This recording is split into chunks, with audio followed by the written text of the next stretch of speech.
ನಮಸ್ಕಾರ.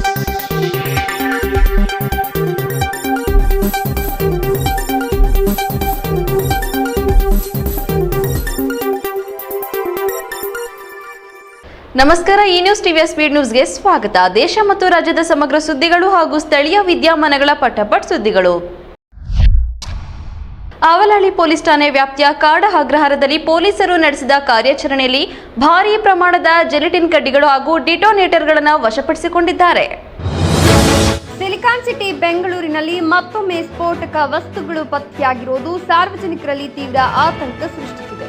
ಅವಲಹಳ್ಳಿ ಪೊಲೀಸ್ ಠಾಣಾ ವ್ಯಾಪ್ತಿಯ ಕಾಡ ಅಗ್ರಹಾರ ಬಳಿ ಖಚಿತ ಮಾಹಿತಿ ಮೇರೆಗೆ ಕಾರ್ಯಾಚರಣೆ ನಡೆಸಿದ ಪೊಲೀಸರು ಭಾರೀ ಪ್ರಮಾಣದ ಜಿಲೆಟಿನ್ ಕಡ್ಡಿಗಳು ಹಾಗೂ ಡಿಟೋನೇಟರ್ಗಳನ್ನು ವಶಕ್ಕೆ ಪಡೆದುಕೊಂಡಿದ್ದಾರೆ.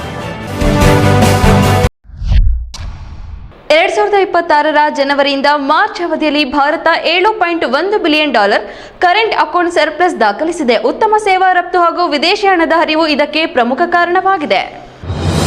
ಕಳೆದ ಹಣಕಾಸು ವರ್ಷದ ಕೊನೆಯ ತ್ರೈಮಾಸಿಕದಲ್ಲಿ ಭಾರತ ಚಾಲ್ತಿ ಖಾತೆ ಹೆಚ್ಚುವರಿಯನ್ನ ಸಾಧಿಸಿದೆ. ಸರ್ಕಾರ ಬಿಡುಗಡೆ ಮಾಡಿದ ದತ್ತಾಂಶದ ಪ್ರಕಾರ 4ನೇ ಕ್ವಾರ್ಟರ್ನಲ್ಲಿ ಕರೆಂಟ್ ಅಕೌಂಟ್ ಸರ್ಪ್ಲಸ್ $7.1 ಬಿಲಿಯನ್ ದಾಖಲಾಗಿದೆ. ಸೇವಾ ವಲಯದ ಉತ್ತಮ ರಫ್ತು ಸಾಧಿಸಿರುವುದು ಮತ್ತು ವಿದೇಶಗಳಿಂದ ಸಾಕಷ್ಟು ಹಣದ ಹರಿವು ಬಂದಿರುವುದು ಚಾಲ್ತಿ ಖಾತೆ ಹೆಚ್ಚುವರಿ ಹೊಂದಲು ಸಾಧ್ಯವಾಗಿದೆ ಅಂತ RBI ನಿನ್ನೆ ಸೋಮವಾರ ಬಿಡುಗಡೆ ಮಾಡಿದ ಅಂಕಿಅಂಶಗಳಿಂದ ತಿಳಿದುಬಂದಿದೆ. HD ದೇವೇಗೌಡರಿಗೆ ರಾಜ್ಯಸಭಾ ಟಿಕೆಟ್ ಸಿಗದ ಹಿನ್ನೆಲೆ ರಾಜಕೀಯ ಚರ್ಚೆಗಳು ಜೋರಾಗಿವೆ. ಈ ಬಗ್ಗೆ ಕೇಂದ್ರ ಸಚಿವ HD ಕುಮಾರಸ್ವಾಮಿ ಮೊದಲ ಬಾರಿಗೆ ಸ್ಪಷ್ಟನೆ ನೀಡಿದ್ದಾರೆ. ರಾಜ್ಯಸಭಾ ಚುನಾವಣೆಗೆ NDA ಅಭ್ಯರ್ಥಿಯಾಗಿ OBC ನಾಯಕ ಪ್ರೊಫೆಸರ್ ಎಂ ನಾಗರಾಜ ಅವರ ಹೆಸರನ್ನ ಬಿಜೆಪಿ ಘೋಷಿಸಿದ್ದ ಬೆನ್ನಲ್ಲೇ ಬಿಜೆಪಿ ಮತ್ತು JDS ವಿರುದ್ಧ ಕಾಂಗ್ರೆಸ್ ಕಿಡಿಕಾರಿದೆ. ಮಾಜಿ ಪ್ರಧಾನಿ ದೇವೇಗೌಡರಿಗೆ ಟಿಕೆಟ್ ಕೈತಪ್ಪಿದ ಬಗ್ಗೆ ರಣದೀಪ್ AICC ಪ್ರಧಾನ ಕಾರ್ಯದರ್ಶಿ ಹಾಗೂ ಕರ್ನಾಟಕ ಕಾಂಗ್ರೆಸ್ ಉಸ್ತುವಾರಿ ರಣದೀಪ್ ಸಿಂಗ್ ಸುರ್ಜೇವಾಲಾ ವಾಗ್ದಾಳಿ ನಡೆಸಿದರು. ಇದಕ್ಕೆ ಮೈತ್ರಿ ಪಕ್ಷಗಳಿಂದ ತೀಕ್ಷ್ಣ ಪ್ರತಿಕ್ರಿಯೆಯೂ ವ್ಯಕ್ತವಾಗಿದೆ. ಈ ನಡುವೆ HDDಗೆ ರಾಜ್ಯಸಭಾ ಟಿಕೆಟ್ ಅಸಲಿಗೆ ಕೈತಪ್ಪಿದ್ಯಾಕೆ ಎಂಬ ಕಾರಣವನ್ನು ಸ್ವತಃ ಅವರ ಪುತ್ರ ಕೇಂದ್ರ ಸಚಿವ HD ಕುಮಾರಸ್ವಾಮಿ ಅವರೇ ಬಹಿರಂಗಪಡಿಸಿದ್ದಾರೆ. ಸತತ ಅವಧಿಗೆ ಪ್ರಧಾನಿಯಾಗಿ ಸೇವೆ ಸಲ್ಲಿಸಿದ್ದ ದಾಖಲೆಯಲ್ಲಿ ನರೇಂದ್ರ ಮೋದಿ ಹೊಸ ಮೇಲಿಗಲ್ಲು ನಿರ್ಮಿಸಿದ್ದಾರೆ. ದೇಶದ ಹಲವು ಪ್ರಮುಖ ನಾಯಕರು ಅವರ ಆಡಳಿತ ಮತ್ತು ನಾಯಕತ್ವವನ್ನು ಕೊಂಡಾಡಿದ್ದಾರೆ. ಭಾರತದ ಪ್ರಜಾಪ್ರಭುತ್ವದ ಇತಿಹಾಸದಲ್ಲೇ ಅತ್ಯಂತ ಸುದೀರ್ಘ ಅವಧಿಗೆ ಸತತವಾಗಿ ಆಯ್ಕೆಯಾದ ಪ್ರಧಾನಿ ಎಂಬ ಐತಿಹಾಸಿಕ ಮೈಲಿಗಲ್ಲನ್ನು ಸ್ಥಾಪಿಸಿರುವ ನರೇಂದ್ರ ಮೋದಿಯವರ ಆಡಳಿತ ಹಾಗೂ ಜಾಗತಿಕ ನಾಯಕತ್ವವನ್ನು ದೇಶದ ಪ್ರಮುಖ ನಾಯಕರು ಮುಕ್ತ ಕಂಠದಿಂದ ಶ್ಲಾಘಿಸಿದ್ದಾರೆ. ದೇಶದ ಮೊದಲ ಪ್ರಧಾನಿ ಜವಾಹರ್ಲಾಲ್ ನೆಹರು ಅವರ ಸತತ ಆಡಳಿತದ ದಾಖಲೆಯನ್ನು ಹಿಂದಕ್ಕೆ ಮುನ್ನಡೆದಿರುವ ಪ್ರಧಾನಿ ಮೋದಿಯವರ ಸಾಧನೆಯ ಕುರಿತು ಆಂಧ್ರಪ್ರದೇಶದ ಮುಖ್ಯಮಂತ್ರಿ ಎನ್ ಚಂದ್ರಬಾಬು ನಾಯ್ಡು ಮತ್ತು ಭಾರತದ ಮಾಜಿ ಪ್ರಧಾನಿ HD ದೇವೇಗೌಡ ಅವರು ವಿಶೇಷ ಲೇಖನಗಳನ್ನು ಬರೆಯುವ ಮೂಲಕ ಗೌರವ ಸಲ್ಲಿಸಿದ್ದಾರೆ. ಕೇಂದ್ರ ಸರ್ಕಾರ ಉಜ್ವಲ ಯೋಜನೆಯಡಿ ಸಬ್ಸಿಡಿ ಸಿಲಿಂಡರ್ಗಳ ಸಂಖ್ಯೆಯನ್ನು ವರ್ಷಕ್ಕೆ 9ರಿಂದ 4ಕ್ಕೆ ಇಳಿಸಿದೆ. ಹೊಸ ನಿಯಮ ಲಕ್ಷಾಂತರ ಫಲಾನುಭವಿಗಳ ಮೇಲೆ ಪರಿಣಾಮ ಬೀರುವ ಸಾಧ್ಯತೆ ಇದೆ. ಕೇಂದ್ರ ಸರ್ಕಾರವು ಪ್ರಧಾನಮಂತ್ರಿ ಉಜ್ವಲ ಯೋಜನೆ ನಿಯಮಗಳಲ್ಲಿ ಪ್ರಮುಖ ಬದಲಾವಣೆಯನ್ನು ಮಾಡಿದೆ. ಸರ್ಕಾರವು ಈಗ ವಾರ್ಷಿಕವಾಗಿ ಸಬ್ಸಿಡಿ ಹೊಂದಿರುವ ಸಿಲಿಂಡರ್ ಮರುಪೂರಣಗಳ ಸಂಖ್ಯೆಯನ್ನು 9ರಿಂದ 4ಕ್ಕೆ ಇಳಿಸಿದೆ. ಇದರರ್ಥ ಉಜ್ವಲ ಯೋಜನೆ ಅಡಿಯಲ್ಲಿ ಬರುವ ಕುಟುಂಬಗಳು ವರ್ಷಕ್ಕೆ 4 ಸಿಲಿಂಡರ್ಗಳ ಮೇಲಿನ ಹೆಚ್ಚುವರಿ ಸಬ್ಸಿಡಿಯನ್ನು ಮಾತ್ರ ಪಡೆಯಲು ಸಾಧ್ಯವಾಗಿದೆ.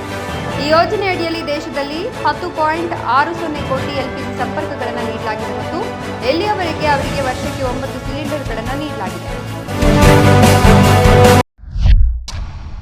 ಬಿಟ್ಕಾಯಿನ್ ಹಗರಣದ ತನಿಖೆಯಲ್ಲಿ ಯುವ ಕಾಂಗ್ರೆಸ್ ಮುಖಂಡ ಮೊಹಮ್ಮದ್ ನಲಪಾಡ್ ಹೆಸರು ಮತ್ತೆ ಕೇಳಿ ಬಂದಿದೆ. SIT ಸಲ್ಲಿಸಿದ ಚಾರ್ಜ್ ಶೀಟ್ನಲ್ಲಿ ಹಣಕಾಸು ವ್ಯವಹಾರಗಳ ಉಲ್ಲೇಖವಾಗಿದೆ. ರಾಜ್ಯ ರಾಜಕಾರಣದಲ್ಲಿ ಭಾರಿ ಸಂಚಲನ ಮೂಡಿಸಿರುವ ಬಿಟ್ಕಾಯಿನ್ ಹಗರಣದ ತನಿಖೆ ತೀವ್ರಗೊಂಡಿದ್ದು ಯುವ ಕಾಂಗ್ರೆಸ್ ಪ್ರಮುಖ ಮೊಹಮ್ಮದ್ ನಲ್ಪಾಡ್ ಅವರಿಗೆ ಸಂಕಷ್ಟ ಮತ್ತಷ್ಟು ಹೆಚ್ಚಾಗಿದೆ.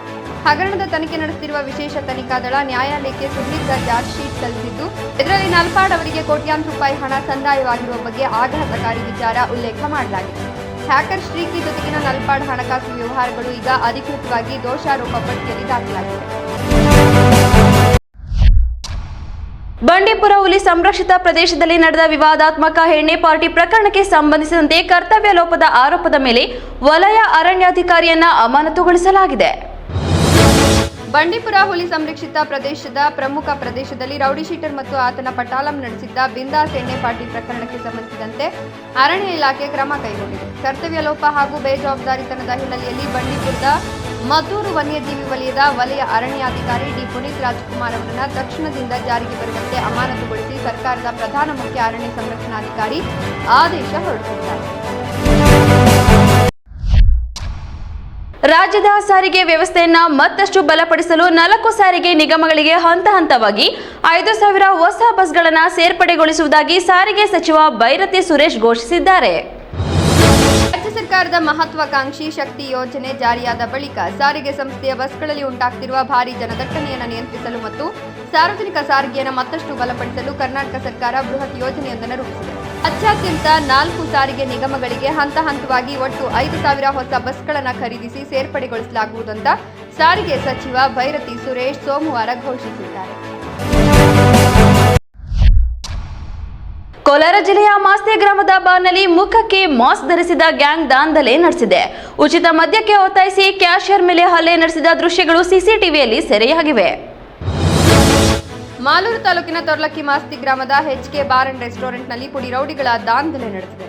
ಮುಖಕ್ಕೆ ಮಾಸ್ಕ್ ಧರಿಸಿ ಪುಡಿ ರೌಡಿಗಳಿಂದ ಬಾರ್ನಲ್ಲಿ ದಾಂಧಲೆ ನಡೆದಿದ್ದು, ಪ್ರತಾಪ್ ಹಾಗೂ ಮುರುಗೇಶ್ ನೇತೃತ್ವದ ಗ್ಯಾಂಗ್ ಮಾಸ್ಕ್ ಧರಿಸಿ ಬಾರ್ಗೆ ನುಗ್ಗಿ ಬಿಯರ್ ಬಾಟಲ್ಗಳನ್ನು ಒಡೆದು ರಂಪಾಟ ನಡೆಸಿದೆ.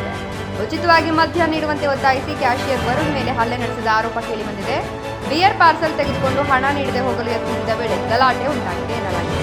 ಇನ್ನು ದಾಂಧಲೆ ದೃಶ್ಯಗಳು ಬಾರ್ನ ಸಿಸಿಟಿವಿಯಲ್ಲಿ ಸೆರೆಯಾಗಿದ್ದು, ಆರೋಪಿಗಳು ಪರಾರಿಯಾಗಿದ್ದಾರೆ. ಸ್ಥಳಕ್ಕೆ ಕೋಲಾರ ಜಿಲ್ಲಾ ಪೊಲೀಸ್ ವರಿಷ್ಠಾಧಿಕಾರಿ ಕನ್ನಿಕಾ ಸಿಕ್ರಿವಾಲ್ ಭೇಟಿ ನೀಡಿ ಪರಿಶೀಲನೆ ನಡೆಸಿದ್ದು, ಮಾಸ್ತಿ ಪೊಲೀಸ್ ಠಾಣೆಯಲ್ಲಿ ಪ್ರಕರಣ ದಾಖಲಾಗಿದೆ. ಕೊಡಗಿನ ಹೋಮ್ಸ್ಟೇಲಿ ಅಮೆರಿಕ ಮೂಲದ ಮಹಿಳೆ ಮೇಲೆ ಲೈಂಗಿಕ ದೌರ್ಜನ್ಯ ನಡೆದ ಆರೋಪದ ಪ್ರಕರಣವನ್ನು ಕರ್ನಾಟಕ ಹೈಕೋರ್ಟ್ ಗಂಭೀರವಾಗಿ ಪರಿಗಣಿಸಿದೆ. ತನಿಖಾ ದಾಖಲೆಗಳನ್ನು ಸಲ್ಲಿಸುವಂತೆ ಪೊಲೀಸರಿಗೆ ನ್ಯಾಯಾಲಯ ನಿರ್ದೇಶನ ನೀಡಿದೆ. ವಿದೇಶಿ ಮಹಿಳೆಯ ಮೇಲೆ ಭಾರತದಲ್ಲಿ ಅತ್ಯಾಚಾರ ನಡೆದಿರುವ ಆರೋಪ ಅತ್ಯಂತ ಗಂಭೀರ ವಿಷಯ ಅಂತ ಕರ್ನಾಟಕ ಹೈಕೋರ್ಟ್ ಅಭಿಪ್ರಾಯಪಟ್ಟಿದ್ದು, ಕೊಡಗಿನ ಕುಟ್ಟ ಪೊಲೀಸ್ ಠಾಣೆಯಲ್ಲಿ ದಾಖಲಾಗಿರುವ ಪ್ರಕರಣಕ್ಕೆ ಸಂಬಂಧಿಸಿದಂತೆ ಹೋಮ್ ಸ್ಟೇ ಮಾಲೀಕ ಸಲ್ಲಿಸಿದ್ದ ಅರ್ಜಿಯ ವಿಚಾರಣೆಯಲ್ಲಿ ಪೊಲೀಸರಿಗೆ ನೋಟಿಸ್ ಜಾರಿಗೊಳಿಸಲಾಗಿದೆ. ಏಪ್ರಿಲ್ನಲ್ಲಿ ದಾಖಲಾಗಿದ್ದ ಪ್ರಕರಣದಲ್ಲಿ ಮಾದಕ ವಸ್ತು ನೀಡಿ ಪ್ರಜ್ಞೆ ತಪ್ಪಿಸಿ ಹೋಮ್ ಸ್ಟೇಯಲ್ಲಿ ಲೈಂಗಿಕ ದೌರ್ಜನ್ಯ ಎಸಗಲಾಗಿದೆ ಅಂತ 33 ವರ್ಷದ ಅಮೆರಿಕ ಮೂಲದ ಮಹಿಳೆ ಆರೋಪಿಸಿದೆ. ಈ ಸಂಬಂಧ ಹೋಮ್ ಸ್ಟೇ ಮಾಲೀಕ ವಿಶಾಲ್ ಪೊನ್ನಣ್ಣ ಹಾಗೂ ಕೆಲಸಗಾರ ಬ್ರಿಜೇಶ್ ಕುಮಾರ್ ಅವರನ್ನ ಪೊಲೀಸರು ಬಂಧಿಸಿದ್ದಾರೆ. ಈ ನ್ಯೂಸ್ ಟಿವಿ ಸ್ಪೀಡ್ ನ್ಯೂಸ್ ಜೊತೆಗೆ ತಪ್ಪದೇ ವೀಕ್ಷಿಸಿ. ಈ ನ್ಯೂಸ್ ಟಿವಿಯ ಮುಖ್ಯ ಸಂಚಿಕೆ ರಾತ್ರಿ 8:30ಕ್ಕೆ.